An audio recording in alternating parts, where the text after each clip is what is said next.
Buenos días, buenas tardes para todos. Estamos en nuestro tercer encuentro de esto que hemos llamado el incómodo vínculo entre el marco legal y las tecnologías emergentes. Mi nombre es Juan Echagüe, yo soy director de investigación y desarrollo aquí en Practia. Me acompaña Marcelo García Celiar de Godoy Lloguel. Marcelo, ¿qué tal? ¿Cómo estás? ¿Qué tal, Juan? ¿Cómo andás? Buenos días a todos los que nos acompañan. Gracias por su tiempo. Seguimos reflexionando juntos sobre este incómodo vínculo, ¿no? Por suerte no se refleja entre nosotros. Nos habíamos una maravilla.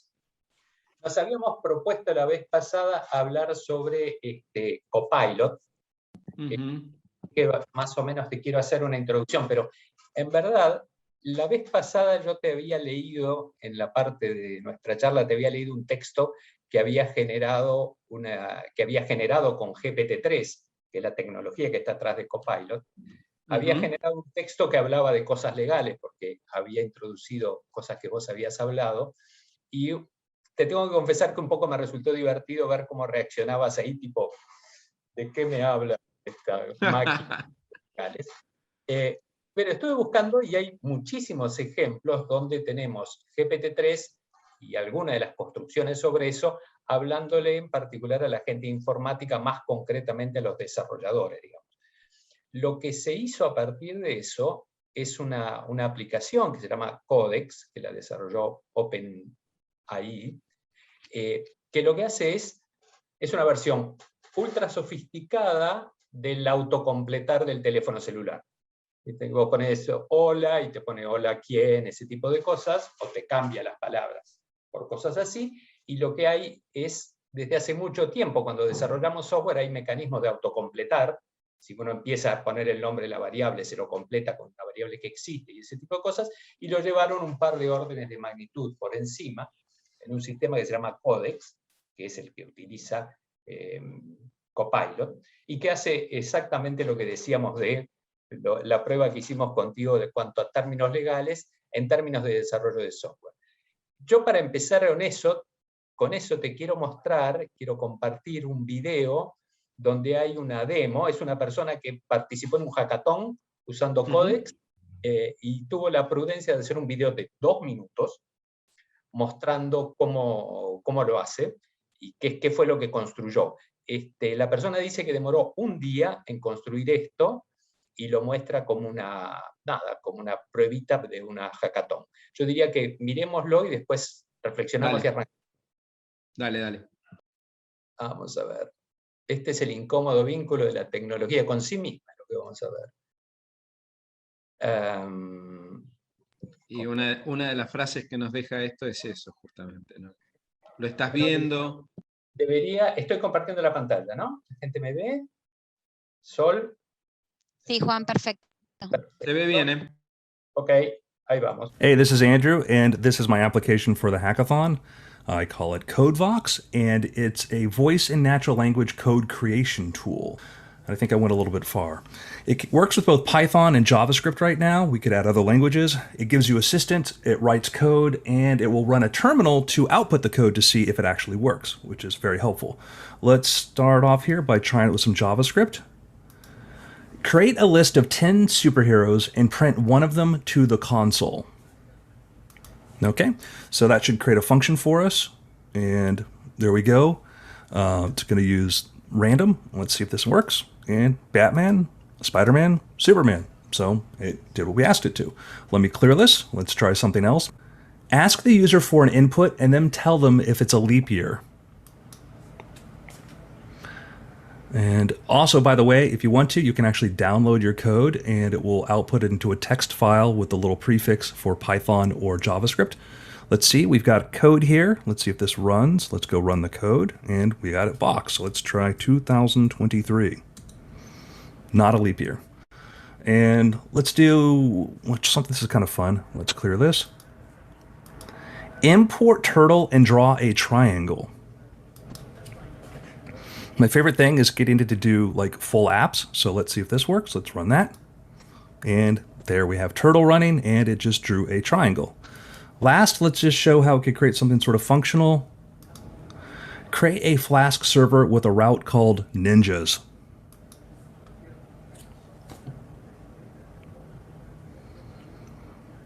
And there's our Flask app with not only ninjas, but dojos too. So that's CodeVox, and the really cool thing is, not just that, it actually runs mobile on an iPhone. So there you go. Bueno, la primera vez que vi esto, la verdad que me sentía estilo Star Trek, Star Wars, así tipo computadora, calculame las trayectorias por las cuales escapan los malos, y todo, Bueno. todo ocurría. Sí, sí.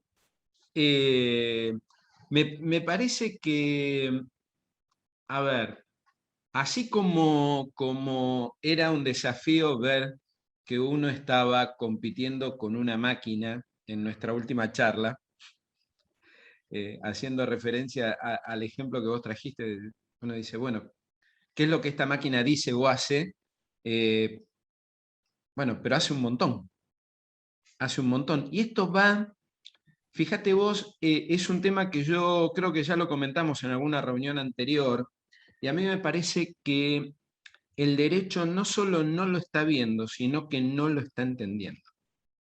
Porque nosotros, y vamos a ponernos filosóficos un segundo, cuando hablamos de propiedad intelectual, lo que hablas es algo propio, que es tuyo, que sale de tu propia personalidad como autor, sea como inventor o como creador de una obra.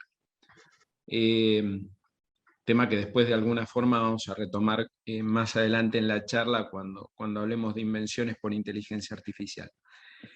Y la verdad es que hoy la tecnología genera tecnología. Básicamente lo que acabamos de ver. Con lo cual nos lleva al siguiente casillero en este juego de la oca, que sería,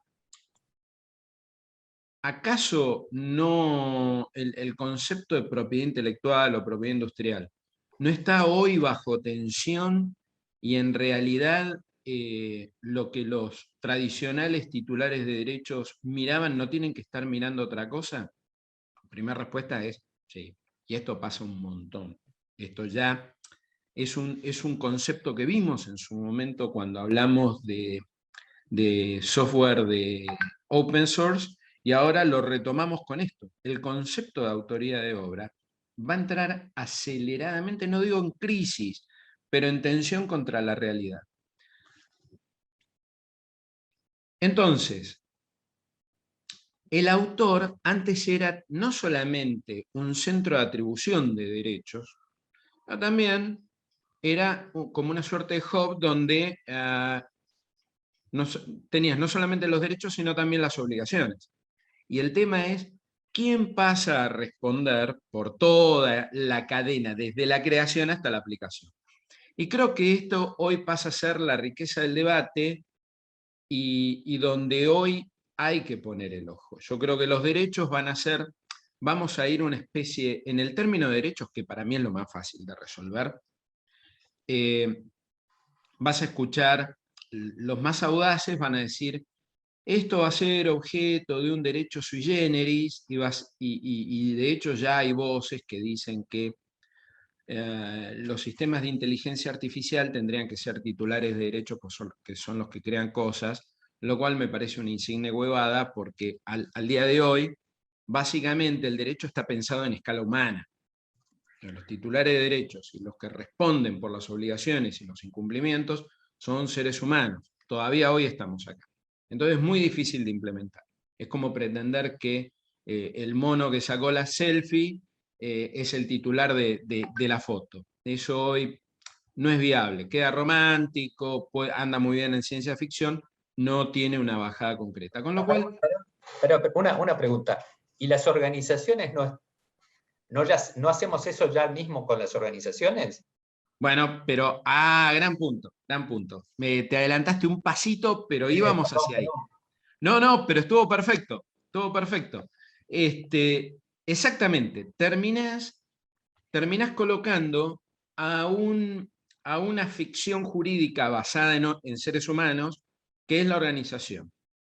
Y yo creo que la solución legal más próxima a todo esto es que, así como el productor de cine es el dueño de la película, porque es el que nuclea la creatividad y el que dispone todos los elementos técnicos y humanos para poner un producto final a disposición de su público, yo creo que en este caso va a terminar siendo la titularidad de los derechos y la centralidad en la respuesta por el desarrollo y por los usos, van a terminar siendo las organizaciones. Pues en definitiva, y esto tiene que ver con una construcción jurídica un poco más vieja, que es que responde a la época de la primera revolución industrial, hay una suerte de riesgo creado en el uso de la tecnología. O sea, esto no significa no usemos la tecnología. Lo que digo es que siempre hay un riesgo. El hecho de sustituir un caballo que tenía su riesgo por una máquina de vapor que movía un dispositivo con ruedas con una cierta maniobrabilidad, implicaba riesgo, choques, accidentes humanos, la explosión del motor, etcétera, etcétera. Entonces, sin entrar en temas jurídicos, si la responsabilidad es objetiva o subjetiva, esto no tiene sentido hablarlo fuera del mundo de los abogados, pues lo voy a matar a todos del aburrimiento, pero ciertamente al final del día esto va en esa dirección. Las que responderán y las que se arrogarán los derechos serán las organizaciones. Y para terminar de romper el paradigma de la propiedad intelectual, mira, yo pateando en contra de mi sindicato. Sí, ganando amigos con Marcelo, se llama este blog.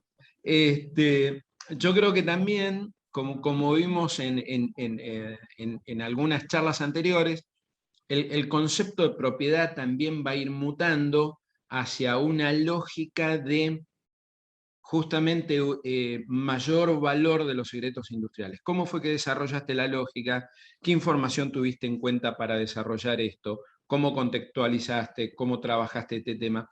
Vamos a volver un poco al valor del secreto como base de los derechos, y ahí van a valer más los contratos que los depósitos de propiedad intelectual, que ya en realidad nunca tuvieron un gran valor porque eran más que nada una declaración jurada, que también es un tema como muy jurídico que no los quiero matar, pero el depósito de propiedad intelectual nunca fue constitutivo de derechos. Y en este contexto donde hay iniciativas de compartir abiertamente todo tipo de creación y contenidos, y hoy específicamente estamos hablando de código, creo que ese concepto se va licuando en importancia estratégica. ¿Tiene importancia? Sí, muchísimo menos que en los 80 cuando se empezó a hablar de la propiedad del software. Ok. A ver, voy a bajar un poquito esto. Arrancamos muy arriba porque, como veníamos en la charla previa, quiero recordarle a la gente que pueden hacer preguntas, que vamos a dedicar 40 minutos más o menos a esta charla y después nos gustaría responder preguntas, que esas preguntas las pueden poner dentro de la parte de preguntas y respuestas, que es un chat que tienen habilitado en esto. A mí poniéndome del lado del practitioner, digamos, del que actúa, cuando vos me hablas de la riqueza del debate, a mí se me paran un poco los pelos de punta más, digamos, porque me parece que estás diciendo, no tenemos nada decidido, digamos, estamos en plena conversación. Y a mí la pregunta más básica que se me ocurre ahora, digamos que Andrew agarra esto que generó, ¿sí? Y lo usa. ¿Quién es responsable de que porque estamos mirando piezas de software muy chiquitas, digamos, pero imagínate que Andrew, que dice que le gusta construir aplicaciones con esto, construye una aplicación y después esa aplicación es más del costado de los riesgos que de los derechos, digamos. Mira, primero, sí, obviamente estamos en el medio de la conversación.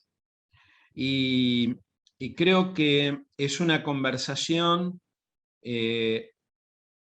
que a mí a veces me preocupa cuando solamente rota entre abogados, porque se pierde la base de donde se nutre el eje de la conversación, sea que entiendo que pocos colegas bajan a hablar con las prácticas de la vida y entender el fenómeno detrás de todos los legalismos que querramos construir. Punto uno. Con lo cual, desde ese punto de vista, el sistema jurídico, para no hablar solamente de profesionales del derecho, incorporar al regulador y a los tribunales, creo que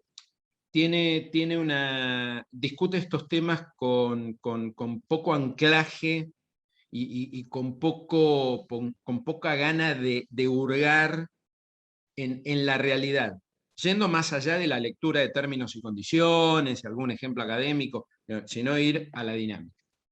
Así que desde ese punto de vista sí me parece bien que se te pongan los pelos de punta, a mí también se me ponen.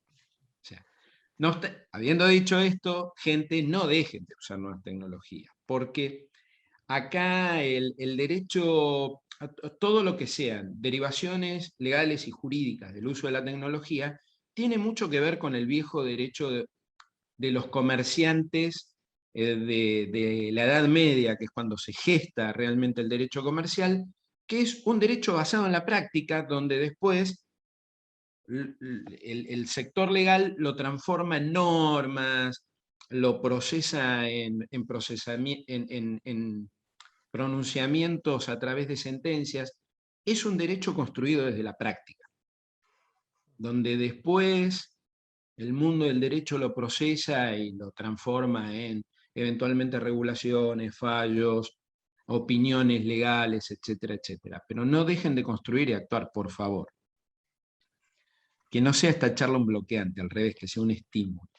Ahora vamos a la cadena de responsabilidades, con lo cual los vuelvo a asustar a todo el mundo y todo el mundo va a decir, no hago más nada. El tema es así. La cadena de responsabilidades, me parece que la mejor forma de verla es desde el usuario final y de entenderla, es desde el usuario final hacia el desarrollador, hacia donde se gestó. Entonces, porque también la tendencia, no digo que sea un absoluto, pero la tendencia es que va desde el vínculo, la relación de consumo para atrás. Supongamos que, ¿cómo era Andrew, el señor este que vimos en el video? Sí, Andrew. Andrew ensambla todo esto que nos mostró en una aplicación. Él le da la aplicación a una empresa y la empresa se la lleva a su vez a otra empresa, digamos que la primera empresa es Practia, que la ensambla con alguna otra cuestión que genere a través de su propio equipo, y Practia se la vende a un banco, y el banco la disponibiliza a sus usuarios, corporativos o del segmento masivo. Entonces, todo anda bien hasta que un día algo no anda bien. Hasta ahí, mientras esa persona o esa empresa se queja por mail, en el chat, en un WhatsApp, va y habla con su oficial de cuenta y lo llama por teléfono y lo insulta, no pasa nada. Si lo lleva a una instancia de carta documento, mediación, juicio, ahí pasa algo. Entonces, el primero que va a responder es la organización que pone a disposición de su clientela esa herramienta. Ahora, esa empresa, una vez que tiene el problema, se da vuelta y le dice, hola, señor proveedor, sea Andrew directamente, o la empresa que juntó a todos los Andrews para generar esa solución. Dice, che, acá esto no funcionó y a mí me parece que el problema está en usted. O sea, el banco al proveedor y el proveedor a su cadena de proveedores si existiera. Entonces, siempre va a haber, o sea, no importa que no haya una ley de inteligencia artificial, se van a aplicar las normas de responsabilidad civil del código. Esto obviamente va a depender de un montón de cosas, de que efectivamente el daño se asocie al uso de la aplicación, que la aplicación haya tenido un error, que no haya habido un error en el usuario. O sea, hay un montón de cuestiones de hecho y prueba que después van a terminar de redondear esto. Depende también entonces, digamos, como para ir poniendo algunas pautas de evaluación del riesgo. ¿Cómo fue el proceso de desarrollo y de iteración? Si estuvo más o menos controlado, si estuvo más o menos evaluado. ¿Cómo fue el proceso de testing? ¿Quién lo hizo? Si el mercado sobre el cual se aplica, se utiliza la aplicación, perdón, está más maduro y más desarrollado o no, como es un mercado innovador, existe un cierto margen de incertidumbre y de riesgo, y la masividad de la aplicación, las características del usuario, si es un usuario más experto, menos experto. Entonces, siempre va a haber una cadena de responsabilidad. De hecho, esto no cambia nada, digamos, lo que nos mostró Andrew en cuanto a lo conceptual no cambia nada. Cambia el contexto y cambia las situaciones donde estas reglas de responsabilidad se van a aplicar. Así que, gente, no se asuste. Ustedes ya vivían en riesgo desde el día 1. O sea, no cambia nada en el sentido que Andrew sigue siendo de última el responsable de esto. ¿Y qué pasa con el que generó Codex, digamos? ¿Qué pasa con OpenAI?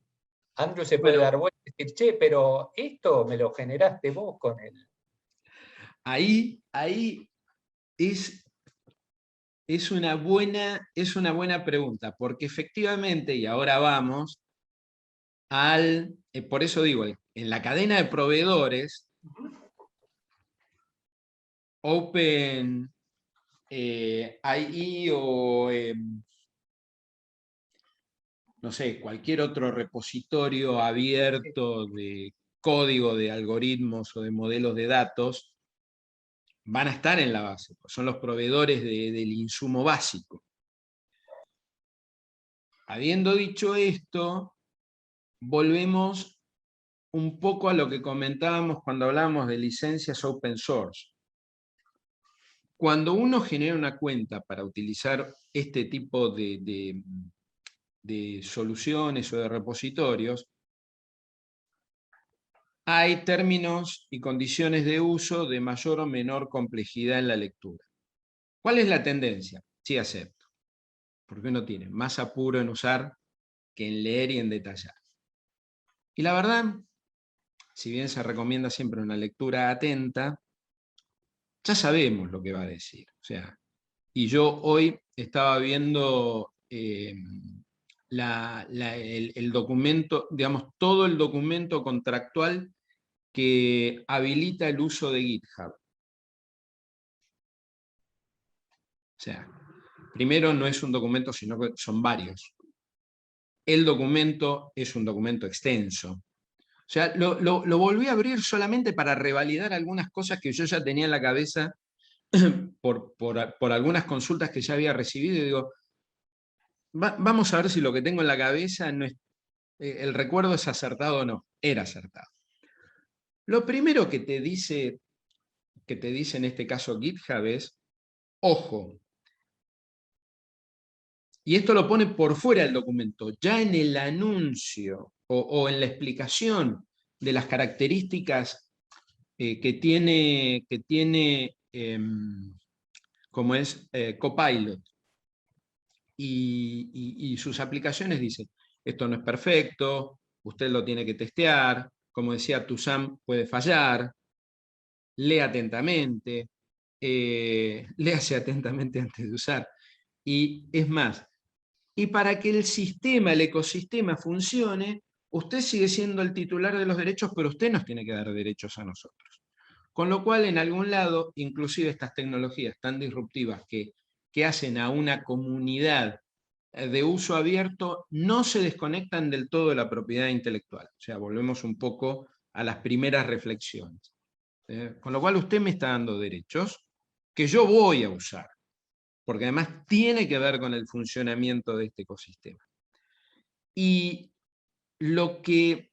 acá es donde se va a producir, en realidad, va a ser la misma discusión en cada cadena, en cada tramo de la cadena de responsabilidad que se pretenda imputar. Yo te avisé que podía fallar, vos te haces responsable por el uso, vos te haces responsable por la aplicación, vos tenés que testear, vos esto, vos lo otro, y vos me podés decir, bueno, che, pero acá vos, no sé, no filtrás si de pronto alguien inserta código malicioso.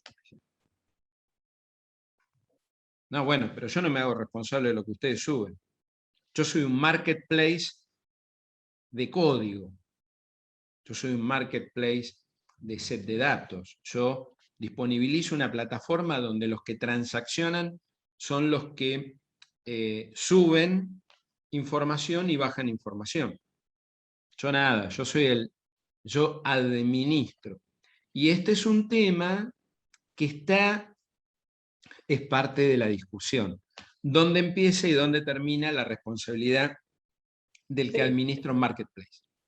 Sí, pero ahí estás, yo entiendo el razonamiento que vos haces, entiendo que en cada lugar de la cadena puede haber como un descargo, digamos. También Andrew puede decir, yo te doy este software, pero lo tenés que probar, no te lo aseguro. O sea, esos recursos de alguna manera están, en teoría, por lo menos accesibles para todos. Eso es algo que nos señala... ahí apareció una pregunta, justamente un comentario de eso. Entiendo que sí, que ese tipo de disclaimer puede proteger a Andrew también.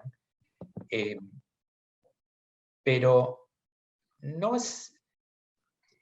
con esta visión de cadena estás metiendo, me parece, como en el mismo lugar a la persona que guarda sus datos en su código en GitHub y que es usado para aprender, lo estás metiendo adentro de la cadena.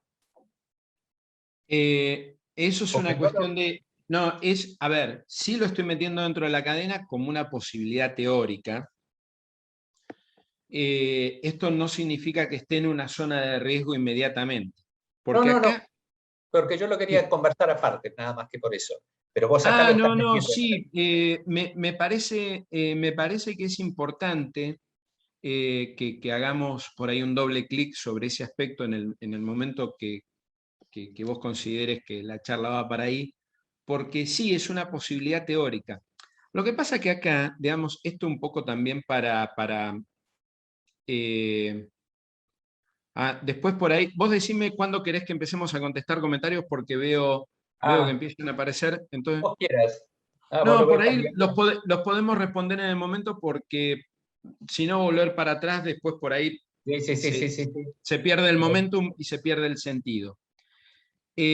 Acá Eduardo hizo 2 comentarios. Dice, en cuanto a responsabilidades, hay un límite en ir hacia atrás en la cadena de proveedores. Disponibilizar una plataforma para armar aplicaciones tiene un límite de responsabilidad respecto a qué se arma, cómo se usa, qué testeo se hace y qué riesgos tiene el proceso de negocio con esta aplicación soportándola. Y agrega, responsabilidad de descargo hacia atrás parecerían algo diferente, ¿no? ¿Qué implica esto en el derecho? ¿Están los límites contractuales también? Bueno, Eduardo, primero, gracias por la participación. Segundo, te voy a contestar todo teniendo en cuenta este primer disclaimer, que es el siguiente. Estamos en el contexto de esta conversación, en el tono y en el nivel de análisis que estamos planteando, que es presentar grandes ideas para tener un panorama de lo que está pasando, no podemos hilar demasiado fino, porque además para hilar fino, y no es que le saque el cuerpo a la Sputnik, sino que el problema de los ejemplos es que muchas veces se centran en las características particulares de un ejemplo. Entonces por ahí pueden distraer la conversación, y nosotros lo que queremos, digamos, el eje que acordamos con Juan, que nos parece que puede ser como disparador rico para los que participan y nos escuchan, en tener ideas generales y tener conceptos de los cuales permitan evaluar riesgos. Entonces, habiendo hecho este disclaimer inicial, vamos a tus consultas. Cuando yo hablo de la cadena de responsabilidades, lo armé de una forma completamente arbitraria, porque me pareció que era la forma más clara de plantearla. ¿Dónde se origina el problema? Donde hay un reclamo. Ustedes piensen que en cada contrato, que es lo que, digamos, estamos partiendo de la base de cómo llegar a que una aplicación esté disponible al público usuario, ¿sí? Entonces, todo lo que estamos asumiendo por ahora es una cadena de legalidad donde cada etapa en la producción de esa aplicación le ha enviado su entregable a la cadena subsiguiente con un contrato de mayor o menor calidad, de mayor o menor formalidad. No estamos hablando ni de choreos, ni de infracciones. No estamos en una situación infraccional. Estamos hablando de una cadena contractual. Entonces, vos lo señalaste perfecto en alguno de tus comentarios, el tema del contrato. Primero hay que ver qué es lo que cada uno de estos integrantes de la cadena de producción y el contrato entre quien pone a disposición la aplicación y el usuario final han suscrito entre sí.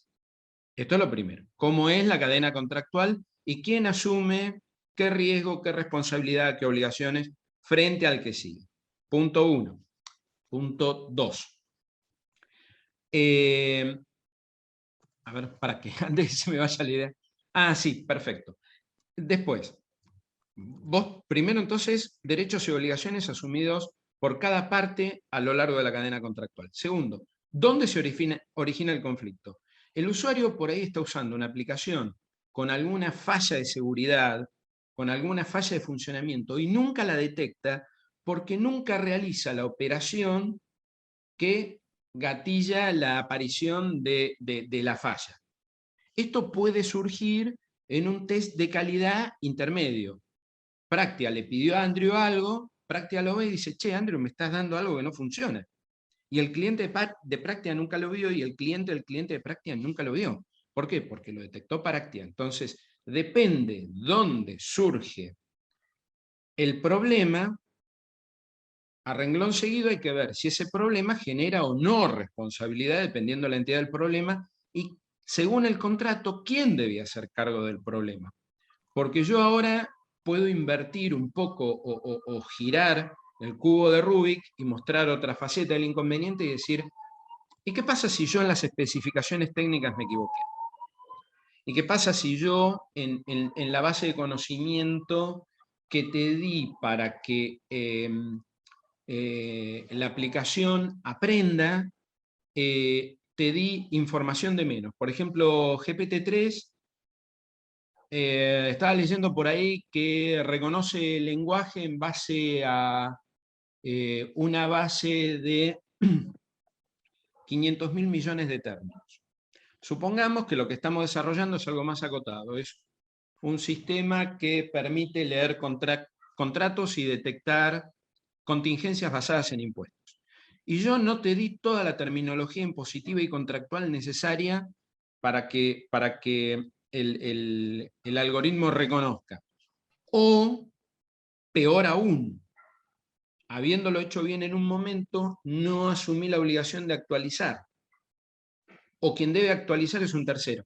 Entonces, por eso también, no solamente hay que ver en qué lugar de la cadena se genera el conflicto, y qué tipo de conflicto se generó, sino además también cómo fueron asumidas las obligaciones y responsabilidades.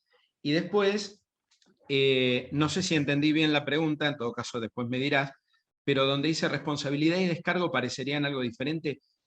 Cuando alguien reclama que otro se haga responsable por incumplimiento de una obligación, sea por acción o omisión, uno tiene la carga, no la obligación, pero tiene la carga de responder. Si responde es porque se está defendiendo, si no responde, pues se está aceptando su responsabilidad y ya. Pero son, digamos, como dos caras de la misma moneda. No sé si con eso te entendí, pues por ahí no te entendí la pregunta. Si es esto último, te pido disculpas y la puedes reformular. Entonces, creo, Eduardo, que al final de tu comentario está la respuesta a tus propias preguntas. Son los límites contractuales los que permiten apreciar cómo recorrer esa cadena. Ahí está. Claro, la calidad del contrato es un punto clave respecto a esta responsabilidad. Más si se evalúan los riesgos del proceso de negocio que va a usarlo como soporte del mismo. Claro, tal cual. De hecho, y con esto un poco redondeando tu intervención, Eduardo, de nuevo muchas gracias, el tema de los contratos en tecnología se está poniendo como un lugar de gran interés para poner el foco. porque, y esto se los cuento con un caso que estuve viendo ayer. Un SaaS, que hoy por hoy un SaaS no es nada del otro mundo. Convengamos. El SaaS corre sobre una aplicación a la cual accede el usuario del SaaS, digamos, la empresa que está mirando las operaciones que se verifican a través del SaaS. Hay una aplicación descargable en un núcleo de usuarios que son los que interactúan con una plataforma que les permite realizar determinadas operaciones, y todo esto se refleja en un tablero que el cliente del proveedor del SaaS está viendo esas operaciones, las puede controlar, parametrizar, obtener reportes. Entonces, hay un pequeño módulo de inteligencia artificial en algún lado donde hay una serie de operaciones que pueden ser controladas de forma inteligente, para decirlo de alguna forma. Bien, hasta acá todo maravilloso. ¿Dónde está el problema? En realidad, para mí hay como dos problemas. El primero es que la oferta que se hizo cuando el vendedor fue a la empresa y le dijo: usted tiene este problema, yo tengo esta solución. Lo que esta oferta dice no es lo que dice este contrato. Me mandaron un contrato que no refleja la oferta. Con lo cual, es muy probable, obviamente estábamos haciendo las correcciones para que las dos cosas terminen alineadas. Y acá hay dos cuestiones. La primera es que las ofertas son vinculantes, porque son los antecedentes de la contratación que las partes tuvieron en cuenta para firmar el contrato. Así que ojo con lo que ponen en flyers, carpetas, correos electrónicos, páginas web. Esto hace tal cosa, usted puede llegar a Marte. Ojo. Y lo segundo es que si hay una insatisfacción en el funcionamiento, lo más probable es que el cliente no reclame por lo que dice el contrato, o sea, el cliente interno, ¿no? El que está utilizando el sistema. Dice: che, hola, abogado interno, ¿vos sabés que a mí me ofrecieron que este sistema me resolvía tal y tal cosa y no me lo está resolviendo? Entonces el abogado, el cliente interno mira la oferta, el abogado mira el contrato y dice: che, esto en el contrato no está, pero en la oferta sí. Y esto tiene que ver, mi estimado Eduardo, con la cadena contractual. Todo tiene que ver con todo. Juan, no sé ni dónde estamos en este momento de la charla, pero sigo por donde vos digas. Sí, a mí me queda un poquito de dudas escuchándote de cuánto de esto tiene específico de inteligencia artificial y cuánto estamos hablando de contratos de tecnología. Pero esa es como una duda que me queda. Estamos hablando de las dos cosas. Estamos hablando de las dos cosas, porque, a ver, ¿cómo te cruzo? ¿Cuánto hablamos de inteligencia artificial y cuánto de contratos de tecnología? Estamos hablando siempre de inteligencia artificial, no vamos a abandonar el eje conceptual de hoy, lo vamos a retomar rápidamente. Lo que pasa es que la inteligencia artificial, al final, termina siendo hoy el campo de juego, modifica algo del campo de juego donde los contratos de tecnología se jugaban.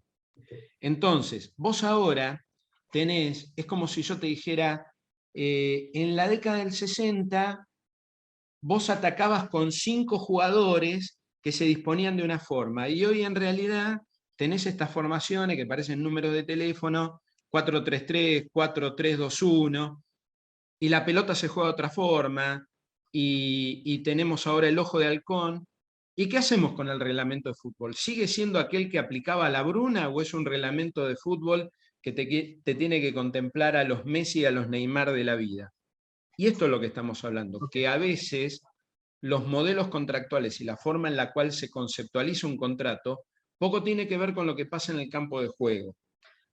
Y esto es muy importante, porque como hablamos por el chat con Eduardo, y con vos también, que fuiste presentando el tema, cómo cambian los factores de atribución de riesgo y cambian las situaciones donde puede haber riesgo y donde no puede haber, y las posibilidades de que haya un riesgo legal o no, pues también las probabilidades de riesgo juega, esto juega al momento que se diseña un contrato para viabilizar la provisión en algún momento de la cadena. Así que los dos temas están vinculados. Volvamos a inteligencia. Hagamos más eje en inteligencia artificial que en contratos. No, ahora es una cosa que tiene que ver bien con inteligencia artificial, que es, bueno, para señalar, estamos hablando de la parte de consumo, digamos, estamos hablando de los que utilizan Copilot, de los que quieren utilizar OP, de los que queremos utilizar. Nosotros estuvimos evaluando varias herramientas, no Copilot porque estamos en la lista de espera para que nos la pasen, pero herramientas parientes de ellas, y realmente la gente lo siente como muy útil, digamos. La discusión que tenemos es si es muy útil o o cambia el juego, digamos. Si es muy útil o reinventa la programación. Es en esa gama que estamos moviéndonos, y por eso estamos hablando de esto. Pero esos son temas más bien técnicos o de otra práctica. A mí me gustaría que dediquemos unos minutos a pensar, en particular en Copilot, que utiliza todo el código de GitHub. O sea, nosotros usamos GitHub. O sea, todos aparentemente GitHub tiene 31 millones de usuarios activos, digamos, y si yo entiendo bien, esos 31 millones estamos de alguna manera, no solo podemos consumir Copilot, sino que estamos colaborando a la construcción de eso. Y no sé cuáles son los derechos, las obligaciones.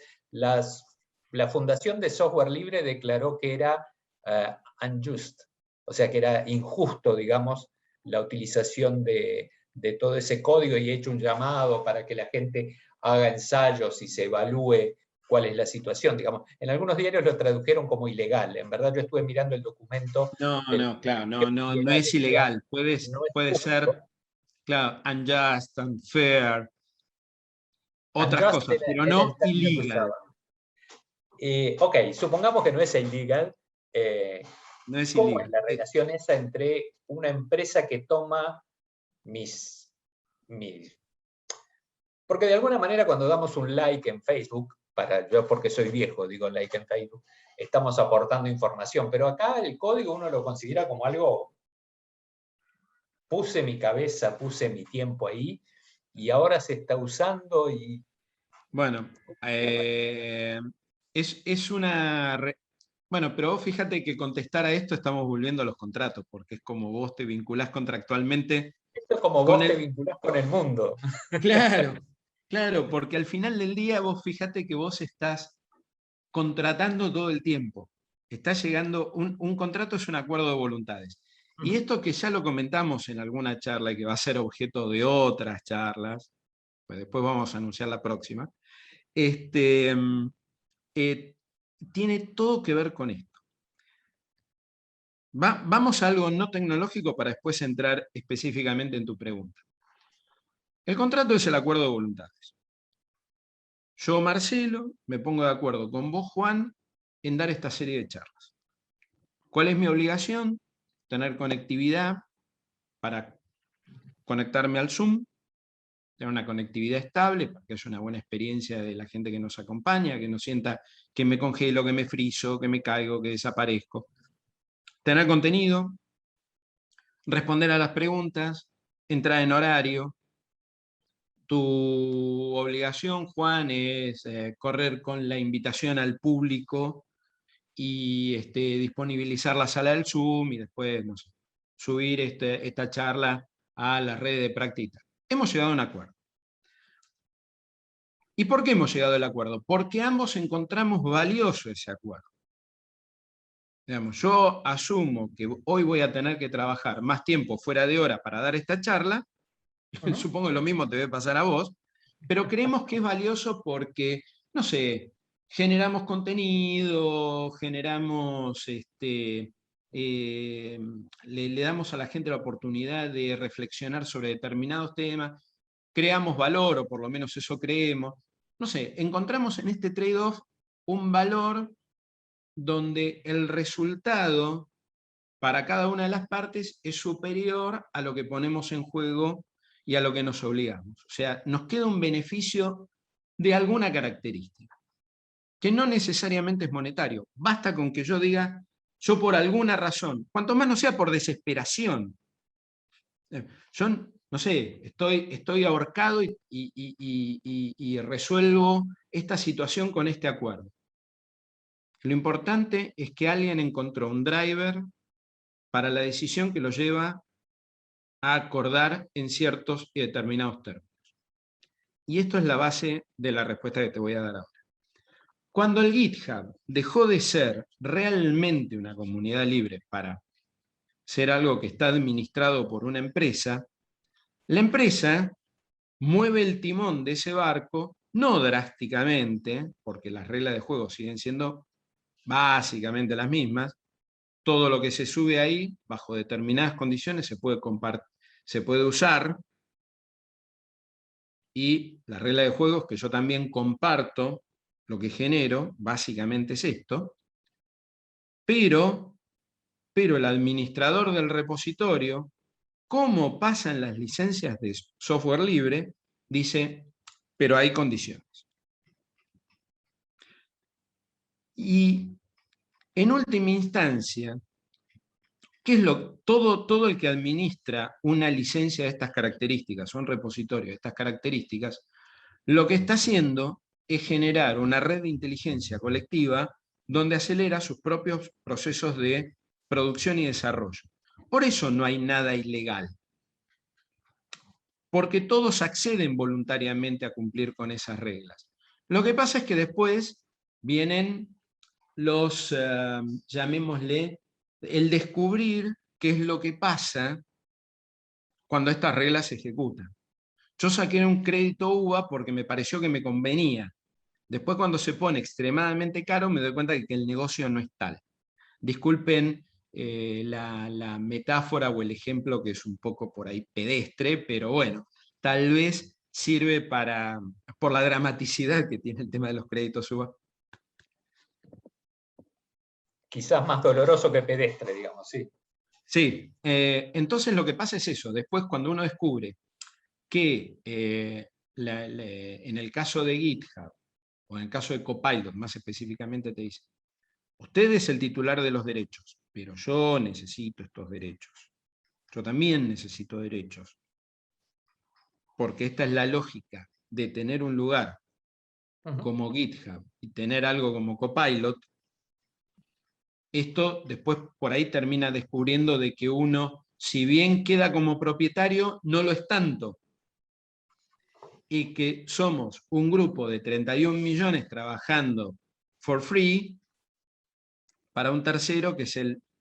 O sea, se pierde la idea de comunidad para de pronto descubrir que hay alguien que está capturando el talento de esos 31 millones de usuarios para utilizarlo a su propio servicio. Y ahí el trade-off se siente, como decía la Electronic Frontier Foundation, decir, bueno, esto por ahí no es, o la Fundación Software Libre, o sea, mirá, por ahí no lo siento tan justo, porque yo lo que puedo usar de esta comunidad no es tanto como la administradora del repositorio. O sea, ellos pueden realmente generar mayores revenues y tienen mayor potencial sobre esto que nosotros. Entonces, también, y acá vamos de vuelta a lo que hablaba al principio, si lo que yo estoy subiendo ahí tiene algún nivel de valor porque sea mío y no de la comunidad, debo preservarlo. Si es algo que no pasa nada si está en el resto y al revés, sirve para potenciar porque hay gente que sobre lo que yo compartí genera cosas nuevas que a mí me acelera procesos, pues entonces el trade-off es positivo para mí. Entonces creo que en realidad la evaluación pasa por eso, es qué tanto me potencia a mí esto, qué tanto pierdo al participar de estas reglas de juego, qué tanto gano. Y esto puede ser obviamente una solución extremadamente dinámica, porque hoy para determinados procesos participar de GitHub o utilizar Copilot te puede acelerar un montón de cosas, y en otro momento vos sentís que estás perdiendo parte de lo que decías vos, ¿no? Mi arte personal o información confidencial o secretos que hacen al expertise de la empresa y que no es conveniente disponibilizarlos tan abiertamente. Entonces, es de vuelta una evaluación caso por caso. Pero por eso insisto, no es una solución ilegal. Se puede sentir injusta de acuerdo a cada uno como esté parado en ese campo de juego.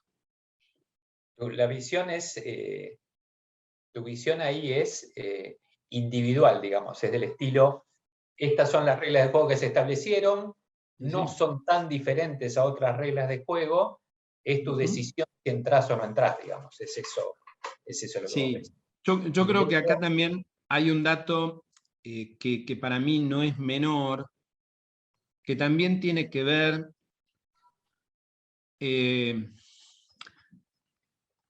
con una mirada sobre lo que es el concepto de compartir en la red lo que fuera, sea licencias Creative Commons, como software libre, como lo que era el GitHub antes de que fuera de Microsoft.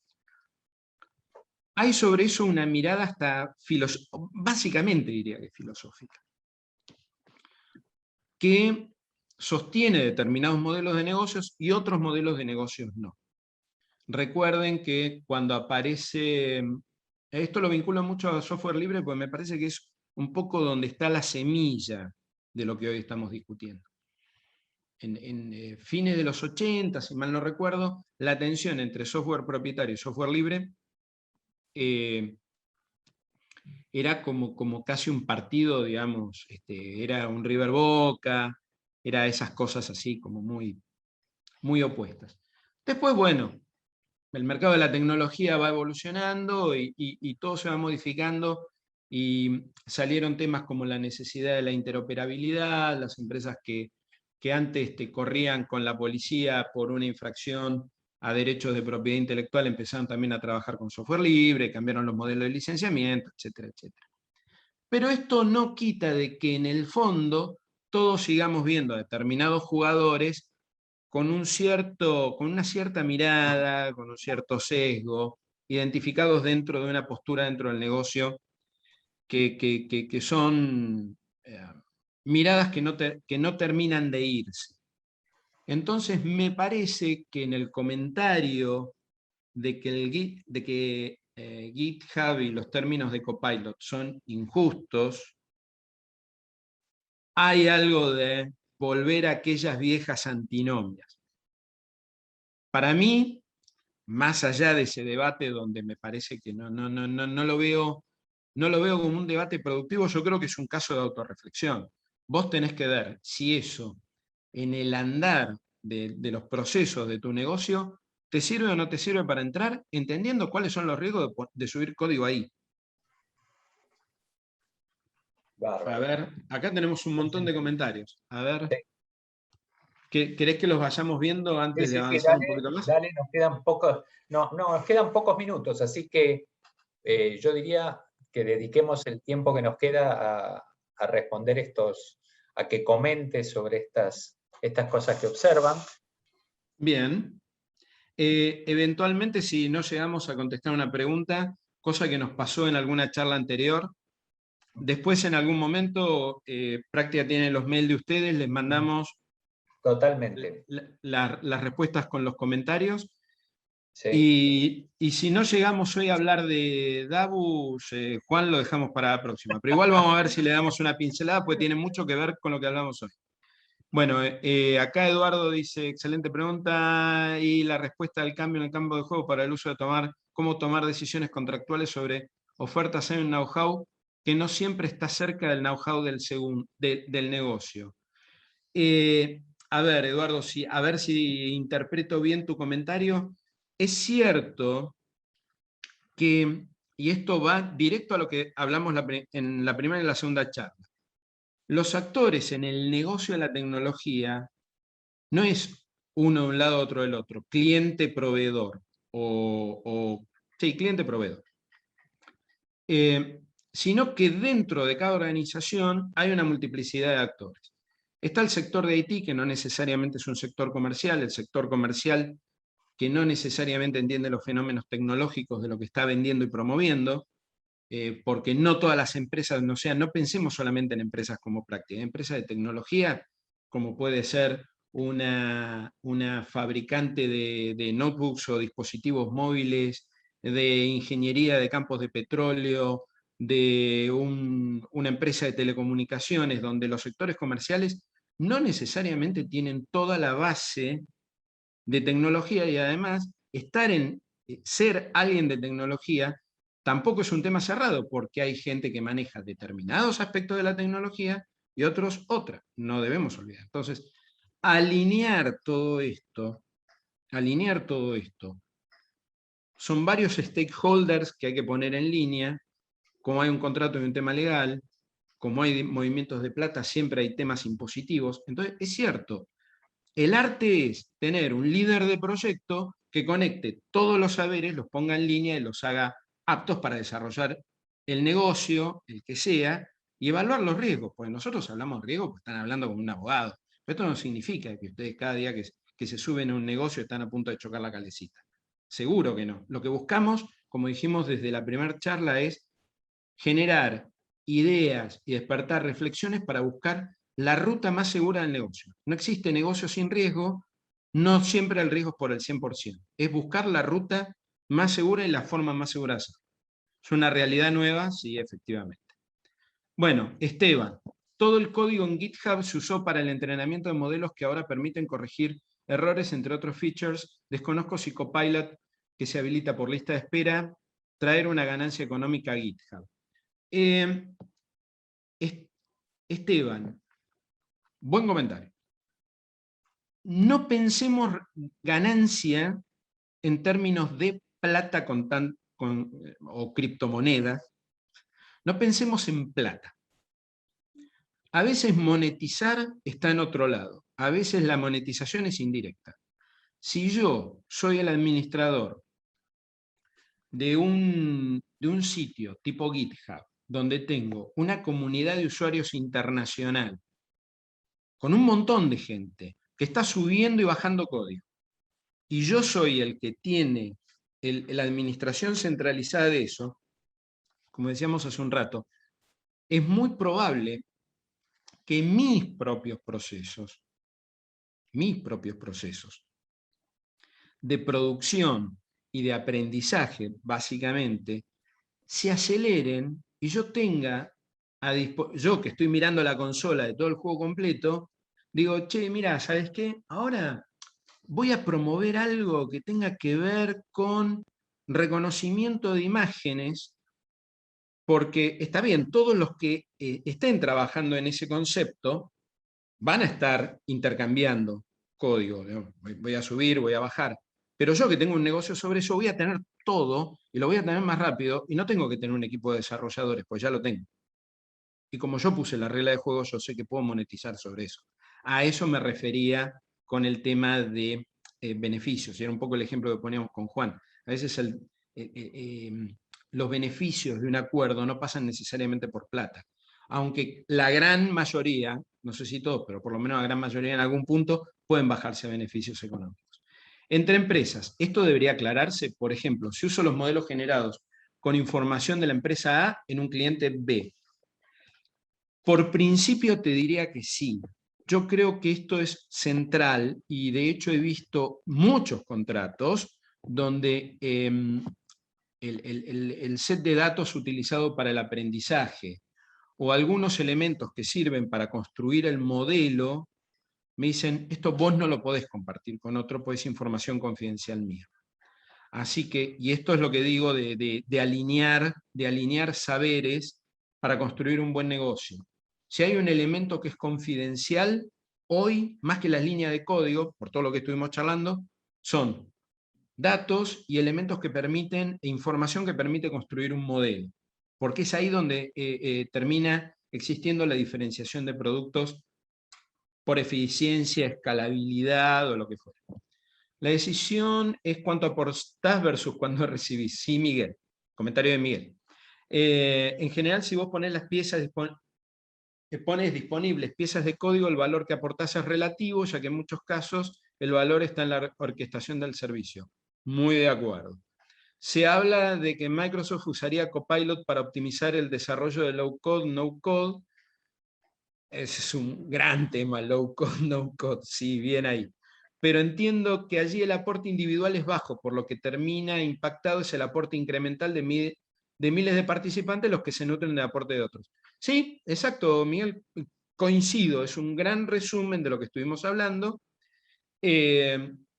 Yo no podría decirte que Microsoft apunta a la optimización de lo que es el desarrollo de low code, no code, pero es algo que se podría llegar a inferir de toda la dinámica. Pero a ver, no creo que tengamos que pensar en la demonización de una empresa que hace este emprendimiento en particular.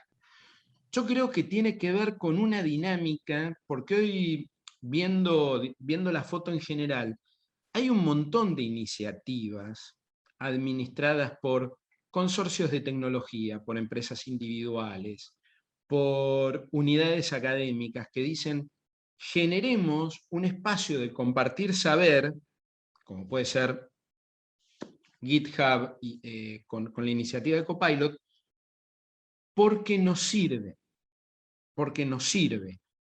Obvio, todos los que participan de esa comunidad se van a nutrir, pero a mí me sirve más que a todo el resto. Y eso no está mal, si uno acepta, con lo cual creo que es también el lugar en la cancha que uno ocupa. Esto también es importante. A determinadas escalas del negocio, a uno no le importa tanto ser el administrador de una comunidad que comparte información, sea códigos, documentos, fotos, lo que fuera. No importa.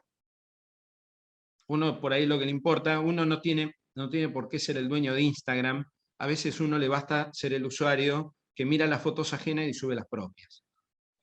Y a otras escalas del negocio o a otras necesidades, uno dice, aunque yo sea un poroto, necesito transformarme en Instagram lo más rápidamente posible.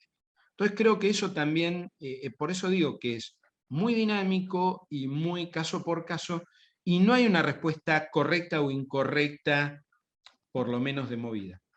Equipos multidisciplinarios son claves, coincido, Eduardo.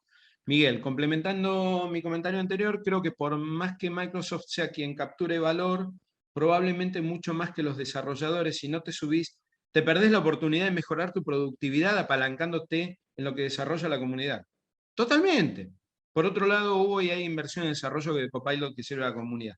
Bueno, ahí, Miguel, más que en tu resumen anterior, que estoy de acuerdo en que, digamos, acá el concepto de comunidad, ¿cómo podría decir? Una especie de red neuronal de talento, digamos, estas redes de talento donde todos creamos. De hecho, es un modelo que en el estudio aplicamos.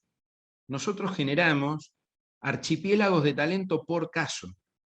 Nos salíamos con competidores para decir, vos sos mi enemigo en este caso, pero en este caso vas a ser mi aliado porque tenés una expertise que yo no tengo. Lo estamos aplicando hoy en el estudio y nos va muy bien. Porque una vez terminado el proyecto, nos desconectamos y sabemos que como funcionamos nos podemos volver a reconectar en otro proyecto. Tremendo. Y además todos hacemos una curva de aprendizaje mucho más acelerada. Y el tema de la inversión, y acá me detengo 2 segundos.